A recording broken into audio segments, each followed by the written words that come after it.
Hey guys and welcome back to my channel. और आज मैं लाया हूँ 18 डिटेल्स लोकी के एपिसोड 3 से। हाँ, मैं जानता हूँ कि एपिसोड सिर्फ कैरेक्टर डेवलपमेंट के लिए था, लेकिन तुम्हारे भाई ने आज 18 डिटेल्स ढूंढ निकाली है, तो बिना किसी देरी के चलिए शुरू करते हैं।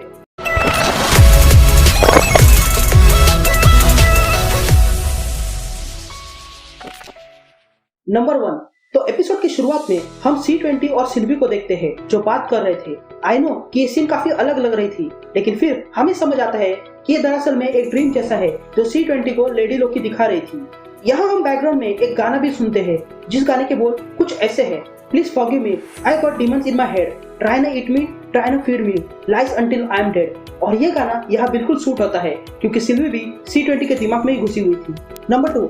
फिर हम सिल्वी को देखते हैं जो टीवी में आ जाती है और उसके पीछे पीछे लोकी भी आ जाता है। असल में सिल्वी यहाँ आई थी ताकि वो टीवी पर अटैक कर सके, लेकिन वो भूल जाती है कि जब टीवी में इन्फिनिटी स्टोन कुछ काम के नहीं है तो उसकी पावर्स क्या काम करेगी। लेकिन यहाँ सोचने वाली बात यह है कि लेडी लोकी को टीवी के बारे में इतना सब कुछ पता है, तो फिर उसे ये कैसे नहीं पता कि उसकी पावर्स यहाँ काम नहीं करेगी। नंबर 3। फिर लोकी सिल्वी के पीछे आ जाता है और डैगर ले लेता है जो एपिसोड 2 में हंटर B15 ने लॉकर में रखा था, जो कि बहुत ही अच्छी कंटिन्यूटी है। नंबर 4। फिर हम थोड़ा लोकी वर्सेस लोकी देखते हैं, लेकिन तभी वहाँ रेंसलर आ जाती है उन्हें रोकने के लिए। लेकिन सिल्वी कहती है कि वो लोकी को मार डालेगी अगर रेंसलर आगे बढ़ेगी, लेकिन रेंसलर कहती है कि वो बेशक ऐसा कर सकती है क्योंकि वो शुरुआत से ही लोकी को खत्म करना चाहती थी। नंबर 5। फिर लोकी सिल्वी से टाइम पैड चुरा लेता है और दोनों को लेमेंटिस 1 पर ले आता है, जो कि एक मूड है जो एक प्लैनेट से टकराने वाला है।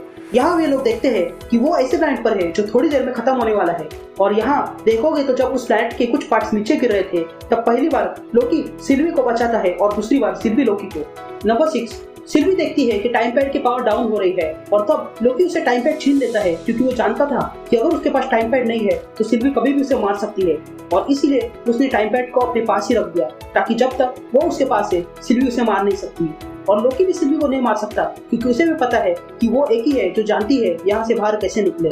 नंबर 7। सिल्वी लोकी पर जादू करने की कोशिश करती है, लेकिन ये लोकी पर काम नहीं कर रहा था क्योंकि लोकी का दिमाग काफी ज्यादा पावरफुल है। नंबर 8। सिल्वी लोकी को बताती है कि वो भी लोकी है लेकिन उसका नाम सिल्वी है, और मजे की बात यह है कि कॉमिक्स में भी सिल्वी है जो कि एन्चेंट्रेस नाम से जानी जाती है, और ये एक अच्छा रेफरेंस है। नंबर 9। सिल्वी लोकी से कहती है कि उसे टाइम पैड चार्ज करने के लिए बहुत ज्यादा एनर्जी लगेगी, जो कि ऑब्वियस है क्योंकि जो डिवाइस आपको पूरे इंटरडायमेंशनल टाइम और स्पेस में कभी भी कहीं ले जा सकता है, उस डिवाइस को इतनी एनर्जी तो लगेगी ही।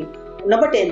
ट्रेन में सिल्वी टीवीए को फैसिस्ट कहती है, जिसका मतलब है तानाशाह, जो मेरे ख्याल से टीवीए है। नंबर 11। जब सिल्वी और लोकी दोनों ट्रेन के गार्ड्स के साथ लड़ रहे थे तब हमें सिल्वी के स्वॉर्ड का क्लियर लुक दिखाई देता है जिस पर एस्गार्डियन लैंग्वेज से कुछ लिखा हुआ था।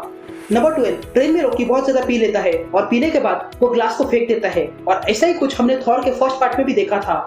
एक और डिटेल यहाँ है और वो ये है कि लोकी को इतनी जल्दी कैसे नशा हो गया, तो वो इसलिए क्योंकि लोकी एक फ्रॉस्ट चाइल्ड है ना कि एस्गार्डियन, इसलिए एस्गार्डियन के मुकाबले उसे हो सकता है कि जल्दी नशा हो जाता हो। नंबर 13। इस सीन में सिल्वी अपने हॉर्न्स का इस्तेमाल वेपन की तरह करती है, और ऐसा ही कुछ हमने लोकी को थॉर रैग्नारॉक में भी करते हुए देखा था। नंबर 14। फिर गार्ड्स लोकी को ट्रेन के बाहर फेंक देते हैं और उसके पीछे पीछे सिल्वी भी कूद जाती है क्योंकि लोकी के पास ही टाइम पैड है। यहाँ लोकी सिल्वी को दिखाता है कि टाइम पैड खराब हो चुका है गिरने के कारण, लेकिन मेरे ख्याल से ये एक और लोकी की ट्रिक है क्योंकि वो इससे पहले भी गिर चुका था, लेकिन अभी ही कैसे वो टाइम पैड टूट गया। नंबर 15। दोनों लोग की प्लान बनाते हैं कि आर्क को हाईजैक करेंगे और उसमें से बाहर निकलेंगे, लेकिन बातों बातों में इस एपिसोड का सबसे बड़ा ट्विस्ट बाहर आता है, और वो है कि सिल्वी कहती है कि टीवी में काम करने वाले हर एक लोग वेरिएंट है ना कि कोई और, जिससे ये पता चलता है कि टीवी में वाकई कुछ गड़बड़ है।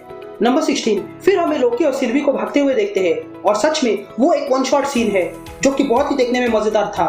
नंबर 17। यहाँ एक टावर सिल्वी पर गिरने वाला था लेकिन लोकी उसे रोक लेता है, लेकिन यहाँ देखने वाली बात यह है कि वहाँ अगर पीछे स्मोक को देखोगे तो वो पीछे जा रहा था, जिसका मतलब ये है कि लोकी ने वाकई में टाइम स्टोन का इस्तेमाल किया है। लेकिन ये कैसे हो सकता है क्योंकि टाइम स्टोन को समझने में बहुत टाइम लगता है, लेकिन सीन देखकर कुछ ऐसा ही लगता है कि वाकई में वहाँ पर लोकी ने टाइम स्टोन का इस्तेमाल किया हुआ है। नंबर 18। लोकी और सिल्वी दौड़ते हुए आर्क के पास आते हैं, लेकिन वो आर्क क्रैश हो जाता है और वे दोनों की वहां से बाहर निकलने की उम्मीद भी खत्म हो चुकी थी, और अगर पीछे गार्ड को देखोगे तो उसकी भी उम्मीद खत्म हो चुकी थी।